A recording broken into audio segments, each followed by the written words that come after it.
Hello and welcome to another episode of India. Olá e bem-vindos a mais um episódio de Índia e a Esquerda Global. Se você é novo no programa, não se esqueça de clicar no botão de inscrever-se. Considere também tornar-se membro do YouTube, apoiar no Patreon ou fazer uma pequena doação usando o link na descrição. Mas no mínimo, assista ao programa, curta, compartilhe e comente. Sem mais delongas, quero dar as boas-vindas ao nosso convidado desta noite, Laith Marouf. Laith é um renomado jornalista e analista de mídia palestino-libanês, baseado em Beirute, conhecido por suas críticas contundentes à política externa ocidental, à ocupação israelense e à desinformação na mídia. Ele trabalha amplamente com temas de direitos digitais, censura e liberdade de expressão, e tem sido uma voz fundamental na documentação das intervenções dos Estados Unidos e de Israel em toda a Ásia Ocidental. Israeli interventions across West Asia. Welcome back to India and Global Left. Laith, bem-vindo de volta ao Índia e à Esquerda Global. É ótimo tê-lo conosco novamente. Quero retomar de onde paramos da última vez, que foi, se não me engano, em 10 de outubro, o dia em que líderes mundiais, tanto ocidentais quanto árabes, foram a Sharm el-Sheikh para declarar que a guerra em Gaza havia terminado. Paralelamente, na Palestina ocupada, vimos a troca de prisioneiros. Desde então, temos visto repetidas violações daquela chamada primeira fase do cessar-fogo, incluindo ataques israelenses dentro da linha amarela e também uma tremenda escalada da violência de colonos na Cisjordânia ocupada. Como você descreveria os acontecimentos desde 10 de outubro, quando conversamos pela última vez?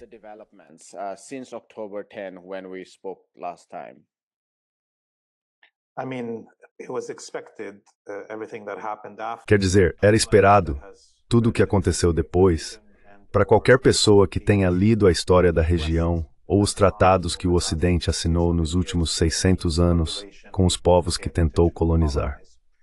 Não é surpresa que cada palavra em qualquer documento assinado pelas potências ocidentais geralmente signifique o oposto. Então, quando dizem cessar fogo, isso significa a continuação do genocídio por outros meios, que não o genocídio direto, sabe? Condensado, seja no que um tento.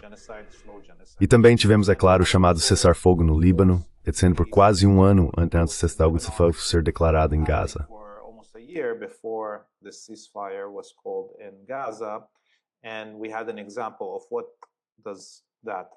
E tivemos um exemplo do que isso significa. Uma continuação dos assassinatos, uma proibição da reconstrução e o deslocamento contínuo do povo libanês indígena. Agora vemos o mesmo acontecendo em Gaza. Então não é uma grande surpresa.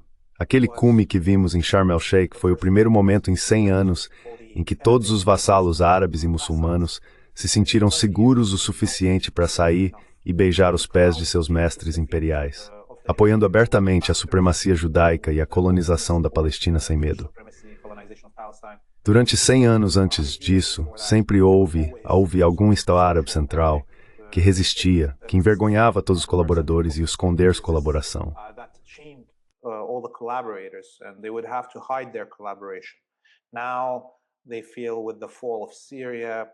Agora eles sentem que com a queda da Síria, o assassinato de Said Hassan Nasrallah e a morte da maior parte da liderança da resistência palestina e libanesa, e na realidade, com o fato de que já não existe mais nenhum Estado árabe central, como o Egito, o Iraque ou a Síria, que possa competir ou ameaçar o domínio desses vassalos, podem fazer isso publicamente. Até mesmo o Paquistão agora, como vimos, está se juntando a esse clube, e a Indonésia também. Esses países nunca ousaram fazer algo assim, por mais próximos que fossem dos Estados Unidos como vassalos antes, quando ainda existiam figuras como Jamal Abdel Nasser, Hafez al-Assad ou Bashar al-Assad. Agora o palco está montado para a auto-humilhação pública desses líderes muçulmanos e árabes. Self-humiliation in public for these Muslim and Arabic leaders.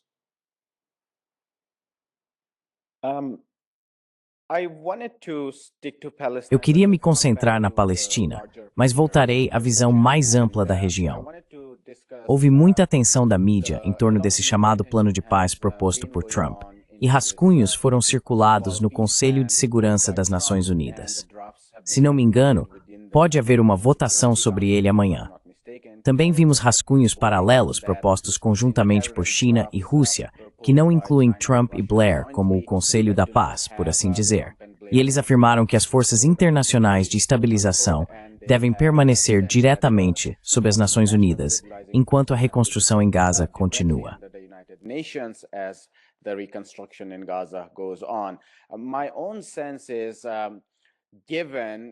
Minha impressão é que, considerando que o Haaretz e outros veículos da imprensa israelense vêm noticiando que ministros israelenses, Israel Katz, Bezalel Smotrich, Itamar Ben-Gvir, Gideon Sa'ar e outros, estão dizendo que nenhum Estado palestino é possível, ponto final, e que não vão permitir que isso aconteça. E levando em conta a influência do lobby nos Estados Unidos e em grande parte do mundo ocidental, tenho a sensação de que é tudo encenação. É algo que o Ocidente está fazendo dentro das Nações Unidas, porque não pode desobedecer a seus mestres, que estão ligados a Tel Aviv e a todo o lobby sionista. Qual é a sua leitura dessa cobertura da mídia sobre o lobby nas Nações Unidas, sobre, digamos, o plano de paz de Trump, entre aspas?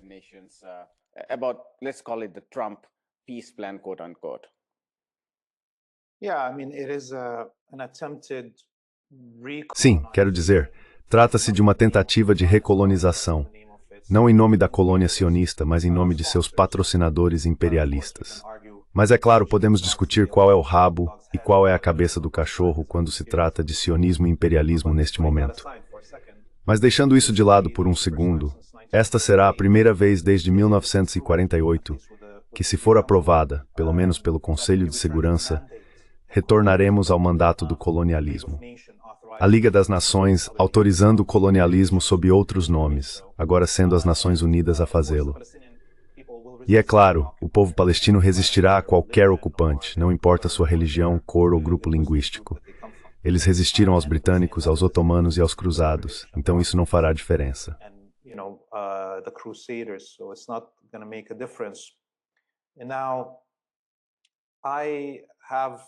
Agora, tenho a sensação de que a Rússia e a China não permanecerão fiéis a essa proposta.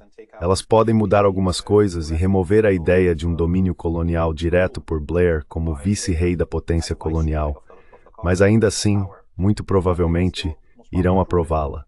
E isso mostra as limitações do envolvimento da Rússia e da China no cenário internacional nessa suposta nova polaridade. A China e a Rússia não parecem querer salvar ninguém, certo? Na verdade, parece que o que vimos nos últimos 2 anos é que a Rússia e a China têm gostado de ver o Ocidente gastar todo o seu poder de propaganda e esgotar seu poder militar e financeiro para matar palestinos, árabes e muçulmanos.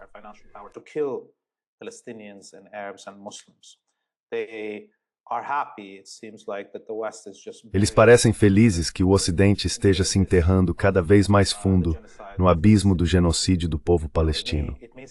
Pode parecer uma estratégia inteligente do ponto de vista dos chineses, que desejam continuar acelerando seu avanço tecnológico e seu fortalecimento militar.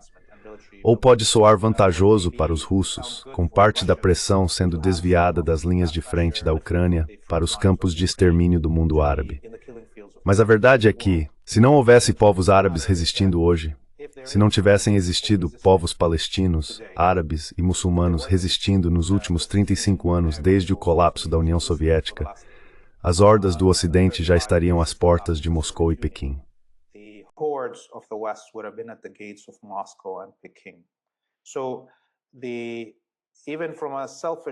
Então, mesmo de um ponto de vista egoísta para a China e a Rússia, a insistência delas em ficar fora da batalha no mundo árabe, ou na Grande Síria ou Palestina, na verdade vai acabar se voltando contra elas. O povo palestino conseguiu conter as hordas por 2 anos, mas eles podem ser esperados a derrotar o Império, o poder combinado do Império, abertamente, se essas forças militares descerem ao solo em Gaza? Essa é uma grande questão. Tenho muita esperança no meu povo, mas as probabilidades são enormes. But the odds are tremendous, as we see.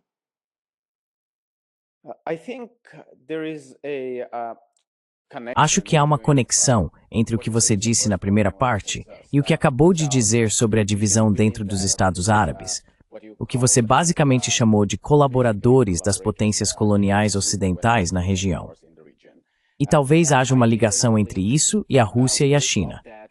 Isso não é para desculpá-los por sua falta de ação proativa, mas pode haver uma relação com o enfraquecimento do nacionalismo árabe, à medida que essas potências decidiram, uma a uma, colaborar com seus mestres ocidentais e deixaram de ver interesse na região. Gostaria de saber se concorda com essa linha de raciocínio. The region. I wonder if you would agree with that line of thinking. I'm wondering because given Russia has Fico me perguntando, porque, considerando que a Rússia tem investido na Síria desde 2013, uma linha de argumentação é que Rússia e China não veem estados viáveis em torno dos quais possam construir a resistência. Agora, é claro, isso enfraquece um pouco, ou talvez mais do que um pouco, a enorme e intensa resistência do próprio povo palestino e do povo no Líbano. Mas também é verdade que não há estados fortes o suficiente que se encaixem no tipo mais amplo de jogo geopolítico, por assim dizer, no qual as grandes potências tendem a intervir. Gostaria de saber o que você pensa sobre isso. I wonder what your thoughts are on what I just said.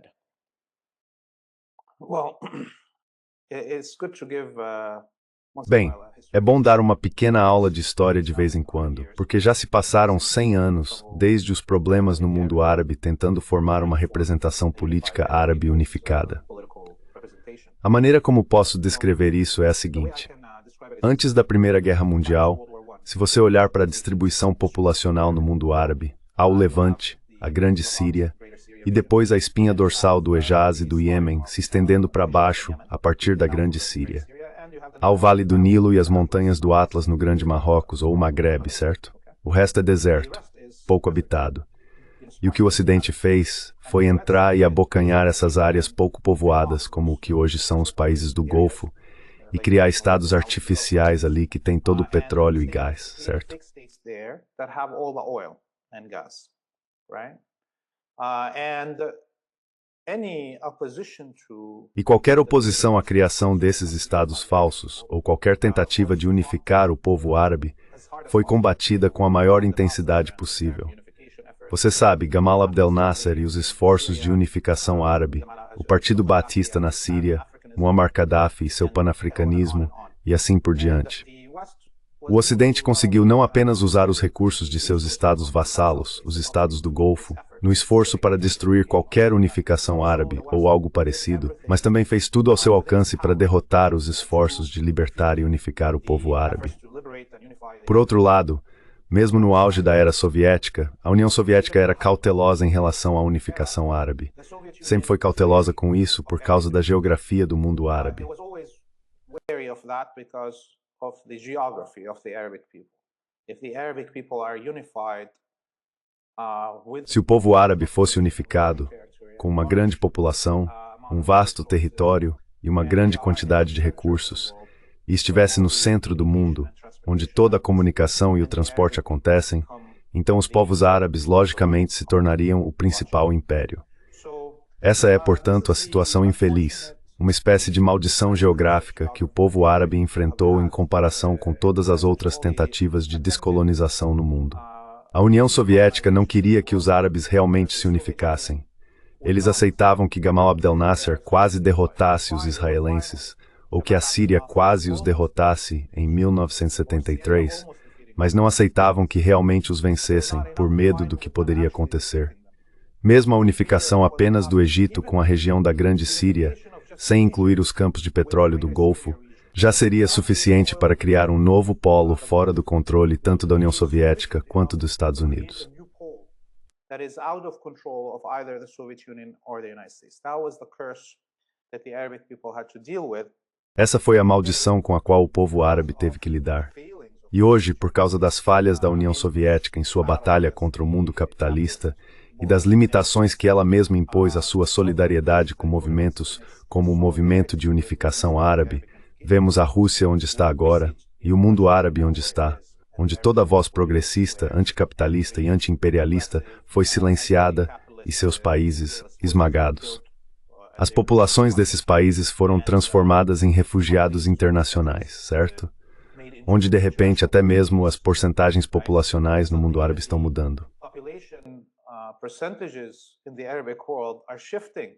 Suddenly you have a country that doesn't have any De repente, natural você tem um país que não possui nenhuma forma natural de sustentar uma população de 30 milhões, como a Arábia Saudita, um reino com 30 milhões de pessoas, enquanto a Síria, que poderia naturalmente sustentar cerca de 60 milhões, agora tem metade de sua população vivendo no exterior como refugiados, e a população total caiu para 18 milhões.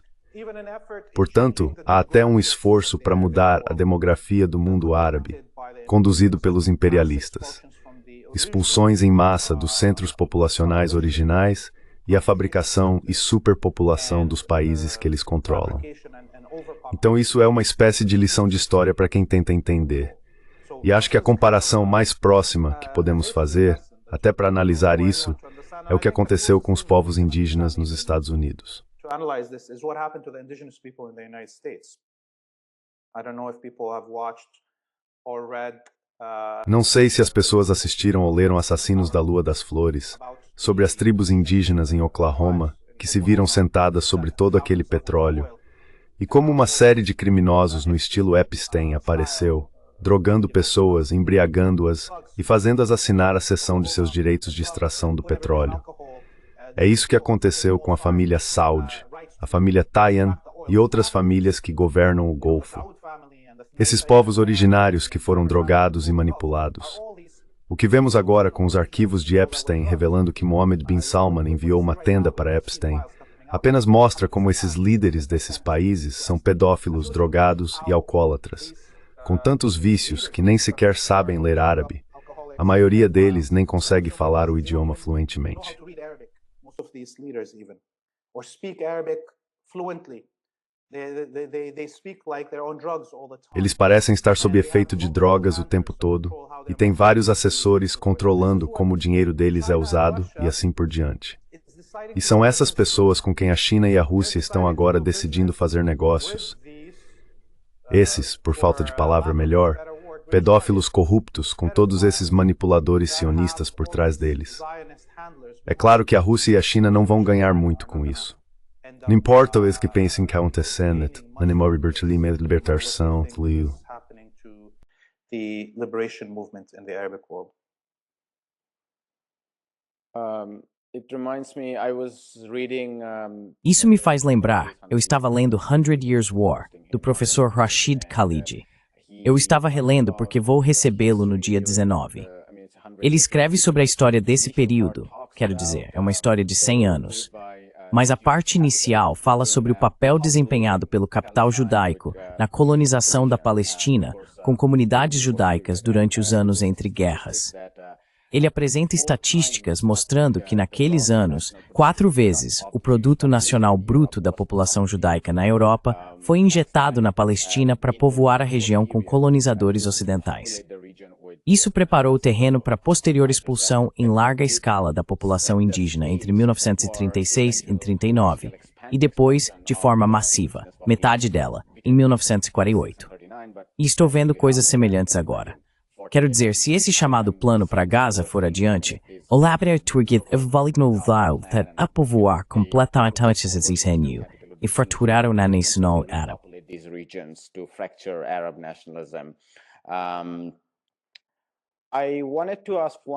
Eu queria fazer mais uma pergunta sobre quais deveriam ser os nossos termos de discussão em relação à luta palestina daqui para frente. Porque a mídia ocidental tem se concentrado nesses episódios triviais, ou mesmo que não sejam triviais, os termos da discussão estão completamente errados. Falam sobre a desmilitarização do Hamas em um momento em que a Palestina está sendo colonizada, ou sobre os detalhes minuciosos do chamado Conselho da Paz. E todas essas coisas, enquanto as questões reais, a liberdade palestina, a questão dos refugiados, a criação de um Estado palestino e também os prisioneiros, são ignoradas. A Adamir, uma organização palestina de direitos dos prisioneiros, recalculou o número de prisioneiros palestinos mantidos em masmorras e câmaras de tortura israelenses, que incluem não apenas a quebra de mandíbulas, polegares e costelas, mas também violência sexual e todos os tipos de tortura. But also sexual violence and all kinds of torture.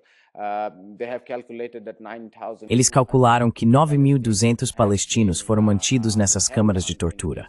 E agora o Knesset decidiu impor a pena de morte a qualquer pessoa acusada de ser racista contra Israel. Essas questões foram completamente ignoradas, e em vez disso nos falam sobre todos esses detalhes burocráticos minuciosos. Então, para aqueles de nós que estão no espaço alternativo, quais deveriam ser alguns dos termos e condições? Quais são as coisas sobre as quais deveríamos estar falando com a liberdade palestina? When we are focused on the Palestinian freedom movement? Well, obviously, look, what's important. Bem, obviamente vejo o que é importante é como o poder se manifesta. Tudo que está escrito, as palavras, as discussões filosóficas, a análise do que este ou aquele poder disse, é irrelevante no fim das contas, quando estamos falando de um movimento de libertação. Precisamos olhar para as ações e para a implementação do poder. E até agora, nesta guerra de 100 anos, ou no século de humilhação dos povos árabes como um todo, os palestinos e os povos árabes não foram derrotados. Mesmo com todas essas coisas desanimadoras de que falamos, mesmo com a queda da Síria, ainda existem povos árabes vivos e povos muçulmanos vivos que rejeitam o colonialismo e a dominação por potências externas. E como vimos, o Império gastou todo o seu poder de propaganda e militar e ainda não derrotou os palestinos. Military power and have not yet defeated the Palestinians. In fact, the Palestinian peoples have Na verdade, o povo palestino derrotou toda a máquina de propaganda imperial, uma derrota retumbante, diferente de qualquer coisa vista antes. Todo o Ocidente agora está exposto diante do mundo, não apenas em relação à Palestina, mas em cada ponto de propaganda que eles vêm alimentando em nossas mentes nos últimos 100 anos. É aqui que nós, como povos fora da Palestina, estejamos ou não dentro do núcleo imperial, precisamos concentrar nossos esforços. Uma das coisas é tornar nossa linguagem mais clara, porque agora existe uma consciência coletiva, em escala humana global, sobre o que é a Palestina, quais crimes foram cometidos contra os palestinos e qual é o problema com o sionismo e a existência de um Estado judeu. What's the problem with Zionism and the existence of a Jewish state? So, when we're talking to these already Então, quando estamos falando com essas massas já esclarecidas, certo, que têm essa consciência coletiva, também precisamos reconhecer que elas não possuem o nível de informação de doutorado que você e eu talvez tenhamos sobre esses 100 anos de história, certo? Então, nesse sentido, precisamos criar termos de propaganda que despertem reações emocionais, termos que se expliquem por si mesmos, sem precisar de uma longa explicação. Por exemplo, na minha cabeça, eu tentei, e ainda estou tentando, meio que me programar para usar a palavra Jewsader, tipo em vez de Crusader, Jewsader, certo? Ou Estado judeu em vez de cruzadas e a colônia dos Jewsaders. Por quê? Porque quando usamos a palavra sionismo, mesmo com essa consciência coletiva que surgiu após o genocídio, ou durante o genocídio, em Gaza, as pessoas ainda não compreendem totalmente o termo sionismo, certo?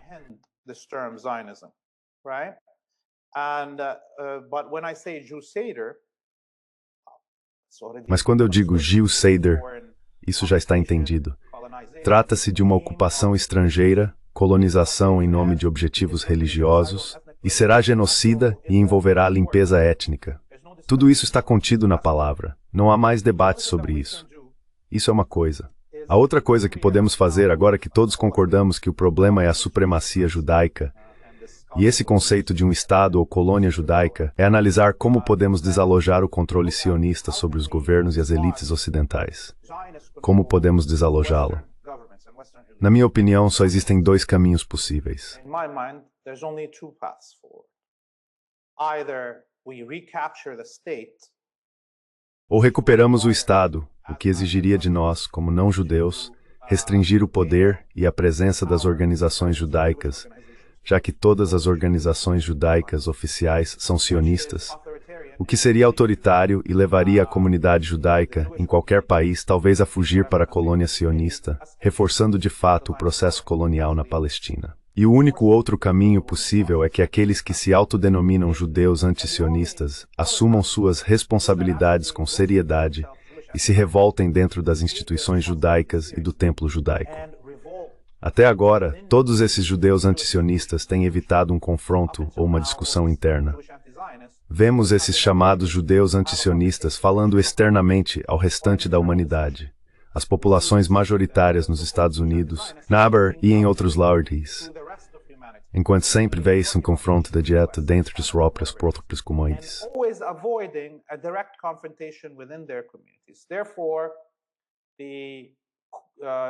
Portanto, o controle sionista sobre as instituições judaicas está garantido. Não há nenhuma ameaça a isso, certo? E enquanto isso continuar acontecendo, não há como eu e você, não para convencer os governos, porque os governos já sabem, mas para mostrar que os governos do Ocidente estão errados ao afirmar que apoiam Israel em nome das populações judaicas do Canadá, dos Estados Unidos e do Reino Unido. Para defender a segurança judaica no Canadá e nos Estados Unidos, eles acabam oprimindo palestinos, árabes, muçulmanos e qualquer pessoa que os apoie, enquanto não houver um desafio real dentro da comunidade judaica. Então precisamos pressionar esses chamados judeus antisionistas a levarem suas responsabilidades a sério. Caso contrário, o resultado será realmente terrível. Esta guerra, e isso já está acontecendo, tem retratado os judeus como um todo, como um grupo opressor que eles sexem.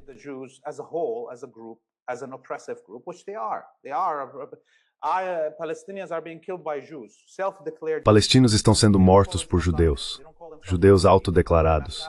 Eles não se chamam de sionistas, não se chamam de israelenses. A nacionalidade em seus cartões de identidade diz judeu. O Estado de Israel se autodenomina um Estado judeu. O Knesset o chama de Lei da Identidade Nacional Judaica. E eles não são identificados como israelenses ou sionistas. Eles se identificam como judeus.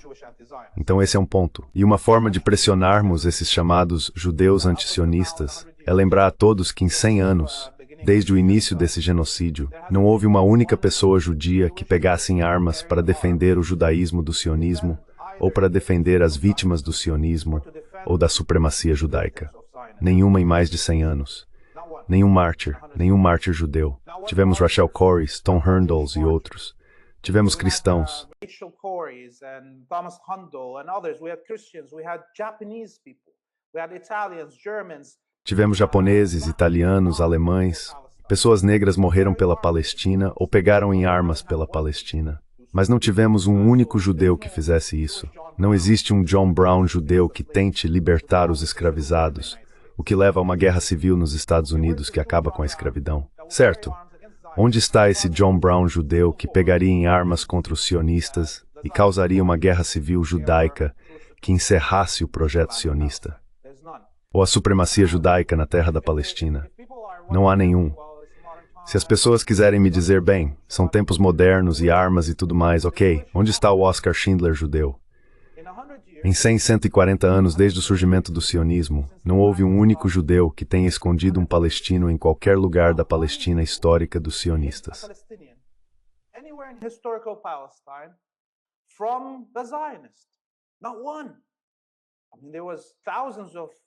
Nenhum. Havia milhares de Oscar Schindlers, milhares, que ajudaram judeus a escapar do Holocausto. Pessoas de todos os tipos, muçulmanos, cristãos e seculares na Europa, incluindo embaixadores do Paquistão e de outros países. Muitas situações. Então onde está esse Oscar Schindler judeu? Onde está esse John Brown judeu? Se não houver nenhum, é por isso que precisamos continuar falando com esses judeus antisionistas e tentar envergonhá-los até que hajam. Se hoje não existe nenhum John Brown judeu ou Oscar Schindler judeu, isso significa que os judeus como um todo são condenáveis e que os judeus como um todo são responsáveis por este holocausto que estamos vendo.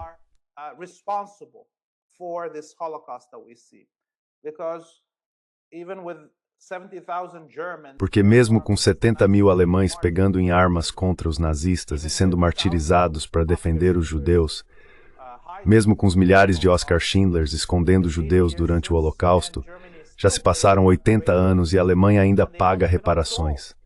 Eles não foram absolvidos dos crimes dos nazistas.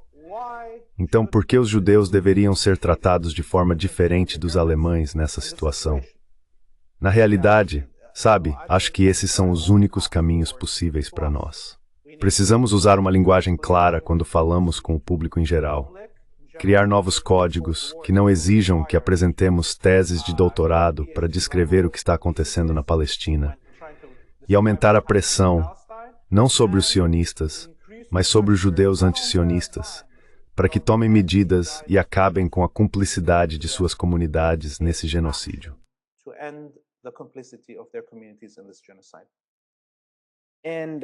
E quando você fala sobre judeus antisionistas, está se referindo a judeus americanos ou a qualquer pessoa dentro de Israel?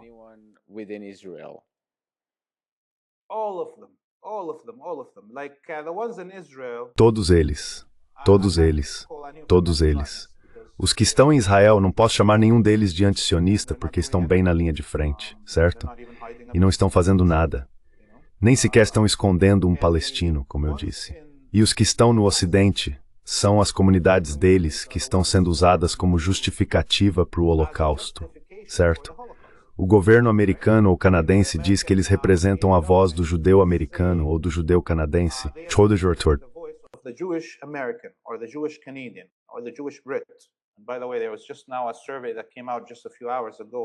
A propósito, saiu uma pesquisa apenas algumas horas mais cedo hoje, com a população britânica, em que 93% disseram ver Israel como parte de sua identidade e 90% afirmaram apoiar Israel como um Estado judeu.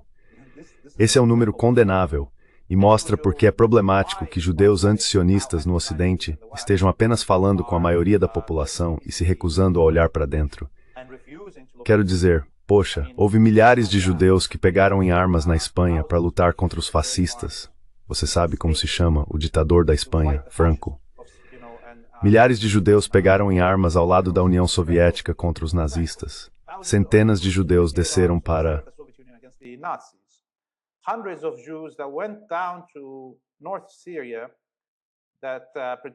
Norte da Síria.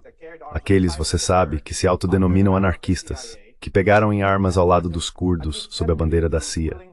E claro, há pelo menos 10 milhões de judeus dispostos a pegarem armas e morrer para manter a supremacia judaica e o direito ao genocídio, ao estupro e ao saque.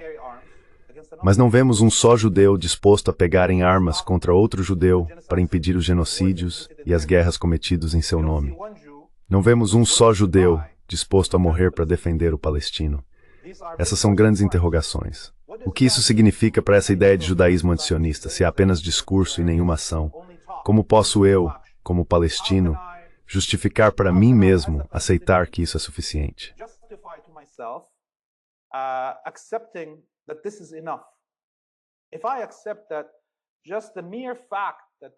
Se eu aceitar que o simples fato de alguns judeus falarem sobre os crimes do sionismo significa que os judeus estão absolvidos, isso significaria que eu acredito na supremacia judaica. Porque os próprios judeus não teriam aceitado nada menos do que 70 mil mártires alemães, centenas de milhares de Schindlers, 80 anos de reparações em dinheiro e centenas de bilhões de dólares que ainda continuam sendo pagos. E ainda assim se recusam a absolver os alemães. Então, se eu absolver os judeus, só porque alguns deles falam na TV tentando convencer a mim e a você de que sionismo não é judaísmo, então eu já aceitei a supremacia judaica. E isso é algo que eu nunca farei.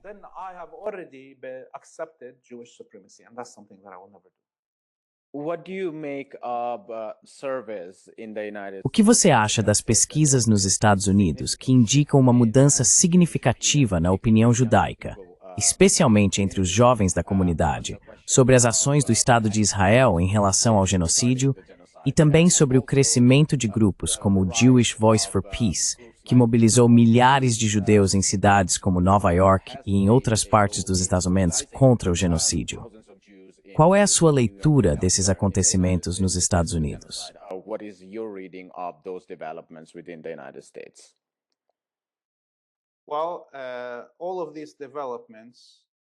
Bem, todos esses acontecimentos, na verdade, ficam envergonhados quando os comparamos ao que aconteceu dentro da sociedade alemã durante a Segunda Guerra Mundial. Porque, obviamente, no meio do Holocausto, provavelmente havia mais alemães que eram antinazistas do que há judeus agora que são antisionistas. Certo. Então sempre farei essa comparação porque é a única maneira de eu julgar se devo aceitar algo. Sabe, o que é bom para um é bom para o outro, como dizem.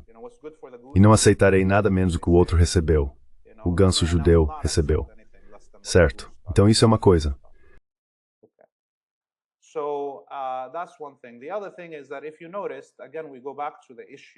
Outra coisa é que, se você perceber, mais uma vez voltamos à questão desses judeus anti-sionistas que se recusam a lutar dentro da própria comunidade.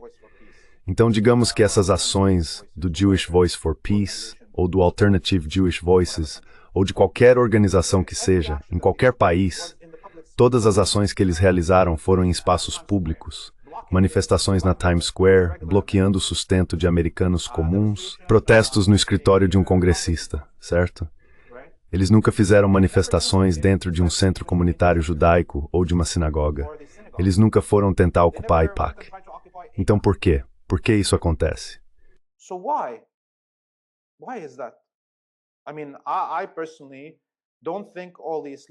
Quer dizer, pessoalmente não acho que todos esses líderes desse chamado campo judaico anti-sionista sejam estúpidos. Em grande parte, vejo a mídia alternativa desfilando com eles como se fossem as pessoas mais iluminadas e inteligentes do planeta. Outro equívoco da supremacia judaica. Mas não vamos ficar presos nisso. Por que mestres estratégicos tão iluminados como Finkelstein, Chomsky, Blumenthal ou Mattei nunca convocam uma manifestação dentro de uma sinagoga ou de um centro comunitário judaico? Por que todos esses palestrantes insistem em falar em espaços públicos comuns, como uma universidade, um auditório ou um teatro, mas nunca dentro de uma sinagoga ou de um centro comunitário judaico? Por que eles não fazem palestras voltadas para dentro? Why aren't they lecturing inwards? They're preaching to me and you who are not Jewish. Eles estão pregando para mim e para você que não somos judeus. O que é o judaísmo? Eles estão tentando nos convencer como se fôssemos nos converter a essa versão do judaísmo que eles apresentam como libertária, anticolonialista, anti-imperialista. Enquanto isso, eles não querem pregar para a própria comunidade. Isso faz sentido?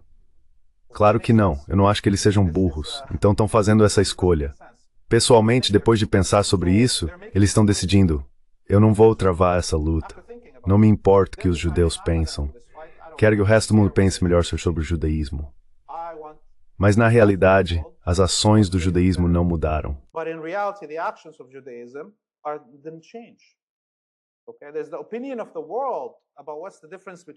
Há uma opinião no mundo sobre a diferença entre sionismo e judaísmo.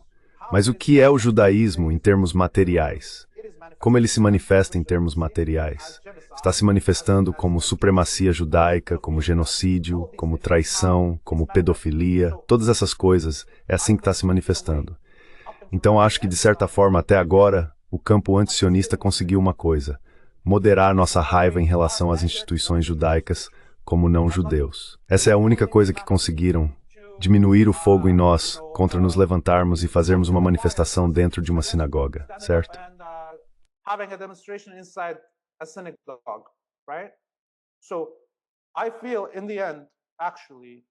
Então eu sinto que, no fim das contas, esses judeus antisionistas, por terem negligenciado seu dever de lutar dentro da própria comunidade, apenas moderaram e acrescentaram uma linguagem liberal à febre revolucionária que se espalhou pelo mundo enquanto assistíamos a esse genocídio. Essas vozes judaicas antisionistas são a única razão pela qual não vimos sinagogas queimando ao redor do mundo, ou instituições judaicas sendo atacadas por pessoas enfurecidas que assistem a um genocídio. De certa forma, todas essas vozes judaicas antisionistas atuaram como goleiras, impedindo que as pessoas descarregassem sua raiva sobre o que veem como o verdadeiro inimigo, que neste momento são as instituições judaicas.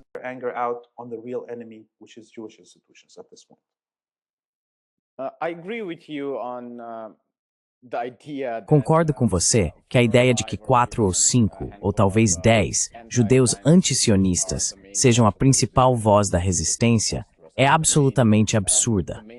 Quero dizer, a principal frente da resistência são o próprio povo palestino e as vozes muçulmanas. Todos da região são as principais vanguardas da resistência. E acho que isso deve estar absolutamente claro. Ainda assim, acredito que quando entrevistei a Viva Chomsky, tivemos uma discussão sobre essa questão. E ela disse que uma das coisas que mudou é que até então, os judeus antisionistas não vinham de um lugar de identidade judaica.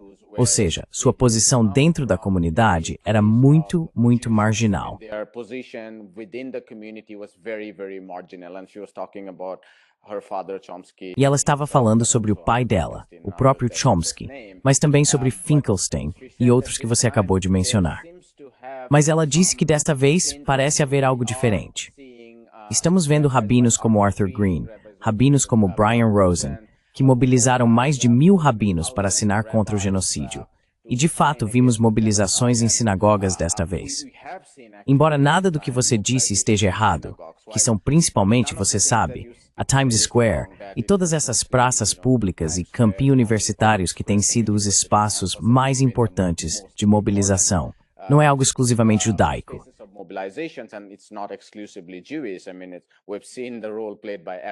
Quero dizer, vimos o papel desempenhado pelos árabes americanos. Foram eles os principais mobilizadores dos protestos nos campi, não a comunidade judaica. Mas acho que vimos mudanças nesse aspecto. E minha pergunta específica para você seria, dentro da classe bilionária, não tenho certeza de quanta influência os judeus comuns têm sobre o AIPAC, por exemplo. Quero dizer, o que significa confrontar o AIPAC quando ele é, na verdade, composto por uma classe bilionária supremacista? Então esse é um lado da questão. E no lado religioso, acho que historicamente o que você disse é meio preciso, mas desta vez percebi uma mudança e gostaria de saber o que você pensa sobre isso.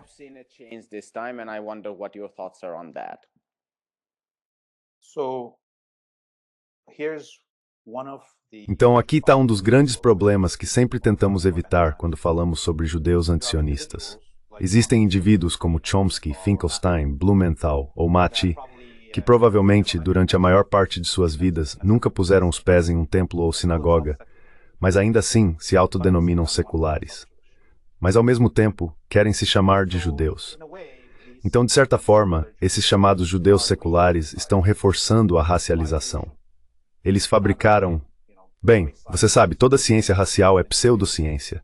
Não existe tal coisa como raça, mas estão criando uma etnia ou uma raça que seria judaica. De alguma forma haveria uma linhagem de sangue, uma pureza de sangue, de modo que Chomsky ou Finkelstein teriam sangue suficiente diretamente ligado a Moisés e aos judeus cananeus originais, certo? O que lhes daria o direito de se chamarem judeus sem serem religiosos.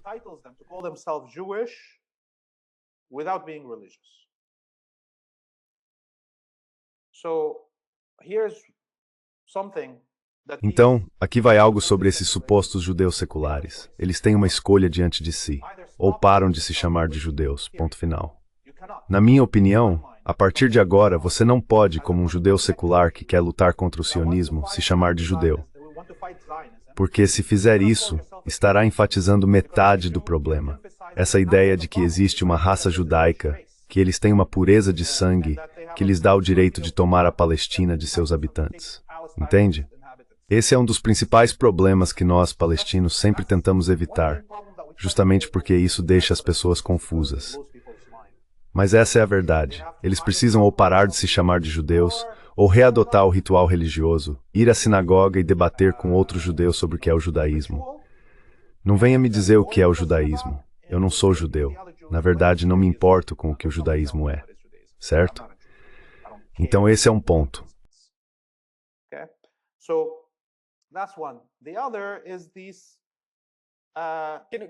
O outro é o seguinte. Posso segurar esse pensamento por um momento? Porque acho que o problema que tenho com essa linha de raciocínio é que já vimos isso em outros lugares. Por exemplo, na Índia, quando alguém pertence a uma casta superior, há pessoas dessa comunidade que podem dizer eu não tenho casta e não quero usar um sobrenome, e assim por diante. Mas o movimento Dalit e o que é chamado de movimento Bahujan na Índia, o movimento rebelde e assertivo vindo de baixo, diria, você não pode dizer que não tem casta, porque você tem todos os privilégios. Mesmo não sendo membro da nossa comunidade, você ainda tem o privilégio de não pertencer à casta oprimida.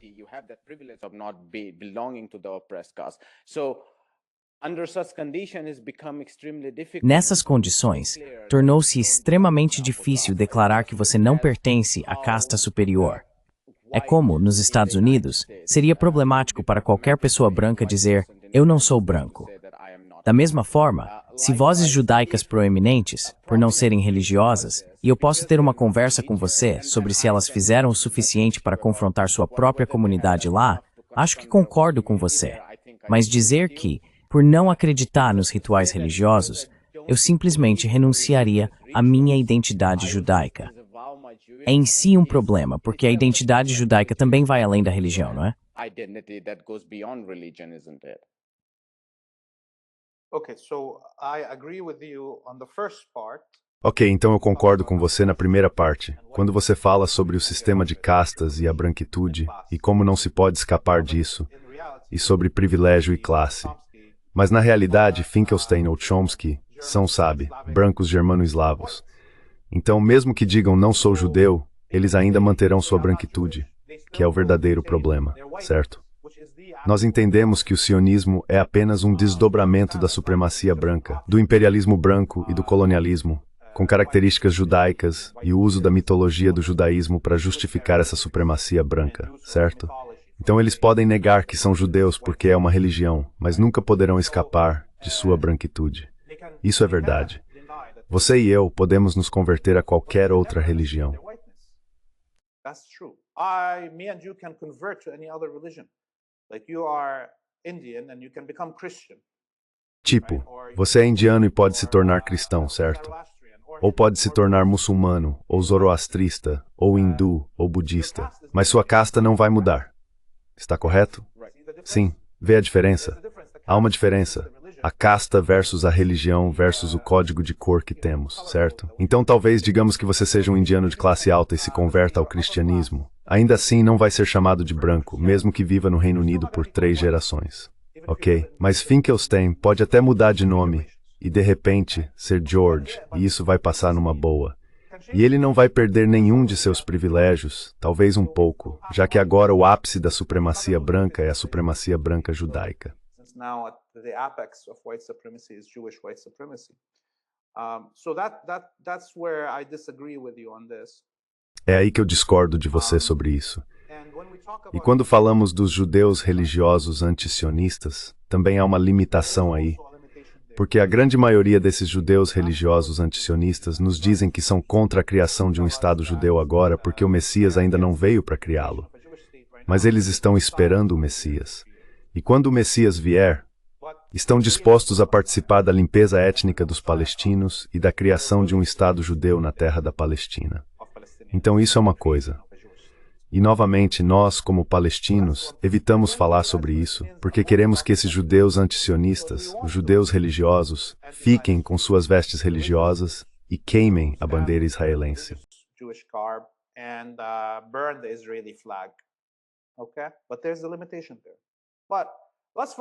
Certo? Mas há uma limitação aí. Vamos esquecer essa limitação teológica, e dizer que estamos bem em adiar o holocausto dos palestinos até a chegada do Messias. Porque talvez o Messias seja uma invenção e nem exista, certo? Talvez estejamos bem com isso. Mas esses judeus religiosos antisionistas também se recusam a levar à luta as organizações guarda-chuva de representação judaica. Então eles têm suas próprias sinagogas, que aliás de, acho, 4.330 sinagogas nos Estados Unidos, apenas cerca de 30 são não sionistas. Ou seja, a porcentagem é inferior a 0,1%. Mas digamos que eles criem suas próprias sinagogas judaicas antisionistas.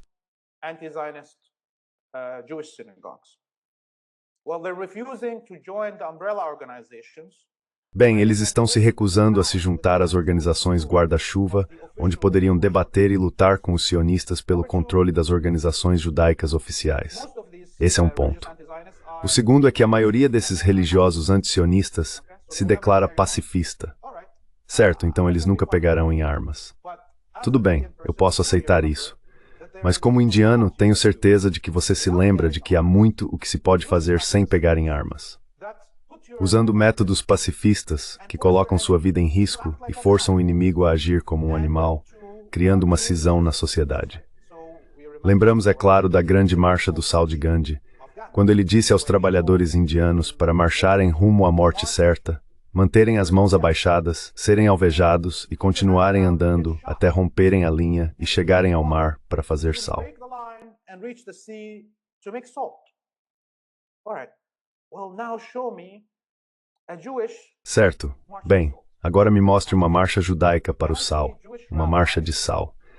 Posso ver rabinos judeus caminhando dentro da Palestina ocupada em direção ao muro em Gaza, rompendo o muro e permitindo que a ajuda entre? Podemos ver esses rabinos judeus de mãos abaixadas, sendo baleados por supremacistas judeus mortos. Eles estão dispostos a morrer pela suposta justiça do Deus do judaísmo. Eles afirmam representar a verdade do judaísmo. Mostre-me, você está disposto a morrer por essa verdade, mesmo que não queira pegar em armas? E até agora, não há nenhum. Então, até que eu veja esses rabinos judeus marchando e dispostos a serem baleados e mortos para romper o cerco, pelo menos, ou para se esconder e proteger palestinos na Cisjordânia que estão sendo linchados, não há motivo para eu me perguntar o que esse judaísmo religioso antisionista significa, porque na realidade que vemos, isso significa zero. The reality that we see, it means zero. It means nothing. It's a lot of talk, but it means nothing. Isso não significa nada. É muita conversa, mas não significa nada. E por fim aqui quero dizer o seguinte. Veja, até mesmo esses judeus religiosos antisionistas estão dispostos a se suicidar em vez de servir no exército israelense. Já vimos muitos deles. Todo ano eles se jogam de prédios sempre que o exército israelense vem levá-los para o serviço militar.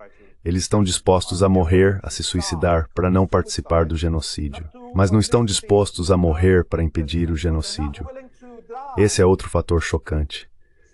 Se você está disposto a se jogar do alto de um prédio para não servir no exército israelense, por que não simplesmente colocar um cinto explosivo e explodir um quartel sionista ou algo assim? Você vai morrer de qualquer jeito. Ok, não coloque um cinto explosivo em si mesmo. Que tal simplesmente se jogar na frente de um tanque? How about you just throw yourself in front of the tank? I think Why? I agree. Acho que concordo que, se você eleva o padrão a esse nível, então sim, os judeus antisionistas estão muito longe do que deveria ser feito, se esse for o critério que estabelecemos para eles. Mas isso também me faz pensar. Talvez seja diferente para você e para mim, porque eu não sou completamente um estranho, mas sou uma terceira parte, mais distante do que você. E eu entendo a paixão com que você fala, porque você é muito mais diretamente afetado, está lá, muito mais próximo de onde a cena da expansão colonial de colonos vem acontecendo. The scene of settler colonial expansion has been happening, but then I ask myself that. Mas então, eu me pergunto, isso também se aplica a mim? Ou é só porque não sou judeu que posso sentar em frente ao meu laptop, falar sobre esses crimes e sentir que já fiz o suficiente? Enquanto, para um judeu, o limite de engajamento de repente se torna ir para as linhas de frente israelenses e morrer lutando contra seus próprios soldados. Também discordo da sua analogia entre suicídio e morrer lutando contra eles, porque aqueles que tentam escapar da participação no exército e acabam cometendo suicídio, há situações em que a vida é terrível, talvez eles até morressem no campo de batalha. Então talvez estejam fugindo, mas ao não confrontar o exército, estão escolhendo viver. As apostas são muito menores quando você não vai ao campo de batalha lutar contra as FDI. Quando você tenta escapar, quando é um fugitivo, quando se recusa ao alistamento, novamente, está torto instead da morte. Sign for the draft.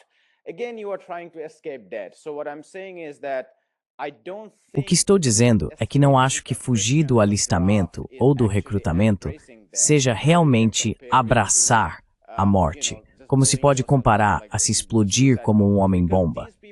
Porque essas pessoas estão, na verdade, seja por convicção de que não é uma luta justa, o que eu não acho que seja geralmente o caso, já que a maioria dos israelenses que resistem ao alistamento não o fazem, porque acham que a guerra é injusta, mas porque não querem morrer lutando no campo de batalha, ou não querem passar por esse processo aterrorizante.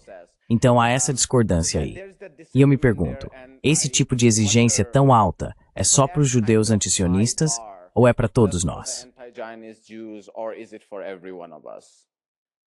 Okay, so I'll answer the second part Ok, então vou responder a segunda parte. Sabe, esses judeus antisionistas estão cometendo suicídio como forma de protesto, certo? Não é como se estivessem fugindo e de repente caíssem de uma janela. Isso está acontecendo em Israel. Supostamente judeus antisionistas, nos bairros Haredi, durante manifestações contra o alistamento, subindo até o topo de um prédio e se jogando como forma de protesto, não de fuga. Simão, detente. E Katz, Anithogmun. Speak simplem people estou certo?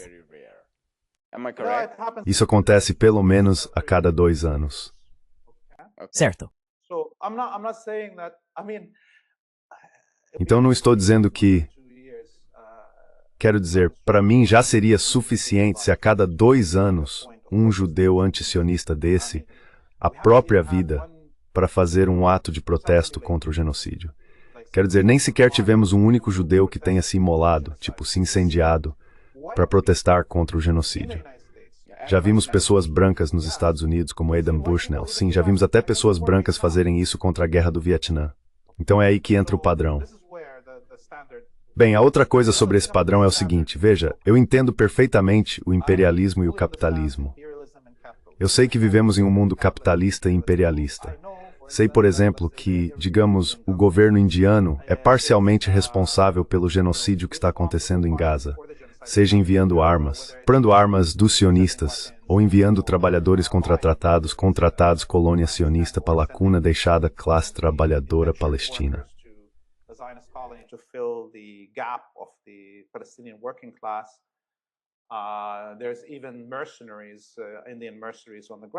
Há até mercenários indianos em solo. Mas o império como um todo não está dizendo que está cometendo genocídio contra os palestinos para salvar a Índia ou os indianos. A razão declarada e aberta para justificar o genocídio do povo palestino, árabes e muçulmanos em geral, é o judaísmo, os judeus e a segurança dos judeus. Essa é a justificativa declarada. Concorde eu com isso ou não, sejam os imperialistas usando e abusando do judaísmo e do povo judeu, isso é um debate teórico. Mas o fato é que o meu genocídio não está sendo conduzido em nome da Índia, da Rússia, da Nigéria, do Reino Unido ou dos Estados Unidos, por sinal. Os próprios Estados Unidos estão dizendo, vou matar todo palestino, árabe e muçulmano que ficar no caminho de Israel, o Estado judeu.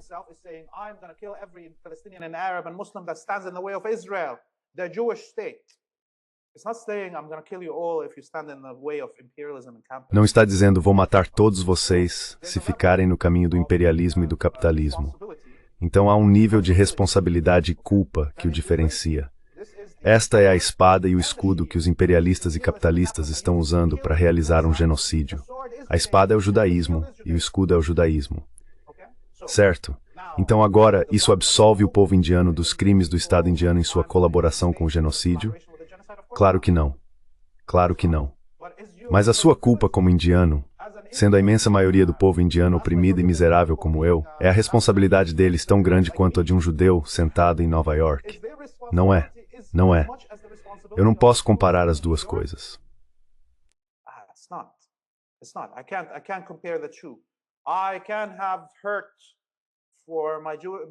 Não posso ficar com raiva dos meus irmãos e irmãs indianos por não reviverem a herança de Nehru e se levantarem pelo povo palestino. Posso me sentir magoado com isso, mas sei qual é a realidade na Índia. Os indianos não são... Ninguém é responsável pela minha morte. Você sabe, 1,5 bilhão de pessoas mal estão conseguindo comida. Não posso culpá-los pelo que o Estado deles está fazendo. Quando o povo indiano mal está tentando acabar com o fascismo na própria Índia, o movimento Hindutva, e vemos os ataques acontecendo todos os dias. Eu sinto pelos meus irmãos e irmãs indianos. Eu conheço as limitações do movimento indiano de anticolonialismo, anti-imperialismo, anticapitalismo, mas não é a mesma coisa que falar sobre a responsabilidade dos judeus em todo o mundo.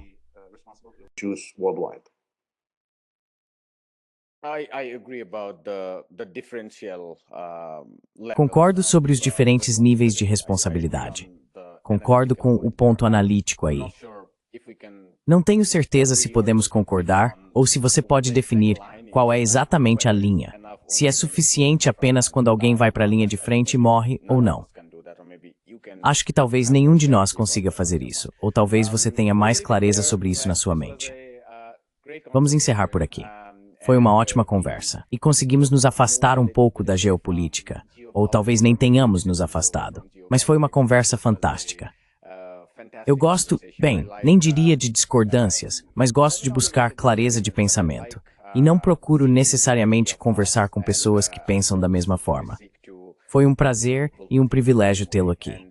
Muito obrigado pelo seu tempo. A pleasure and privilege to have you on. Thank you so much for your time. It's great to be with you, and I definitely love. É ótimo estar aqui com você. Eu realmente adoro receber perguntas instigantes e ser desafiado, porque isso, na verdade, torna meus próprios pensamentos mais claros. Quando você faz uma pergunta e eu preciso desenvolver uma ideia, consigo me conectar ainda mais com o público. Acho que qualquer pessoa que assistir a este episódio não apenas vai concordar comigo, acredito, mas também vai adorar a sua forma de conduzir. Como você busca detalhes nessas ideias que outra pessoa talvez tivesse evitado completamente, ou não soubesse como aprofundar nas minúcias delas. Então estou muito feliz por participar do seu podcast, Índia e a Esquerda Global, e espero vê-lo novamente em breve. Of course. Claro, muito obrigado. Tenha um ótimo restante de noite. Tchau. Bye. Hi, my name is Ayushman. Oi, meu nome é Ayushman. Eu, junto com Mudyar Jyothishman, criamos esta plataforma. Nos últimos 2 anos, temos tentado produzir conteúdo para as forças de esquerda e progressistas. Até agora, entrevistamos economistas, historiadores, comentaristas políticos e ativistas. Se você gostou do nosso conteúdo e quer que construamos um arquivo para a esquerda, tenho 2 pedidos para você. Por favor, considere fazer uma doação para a causa. O link está na descrição abaixo.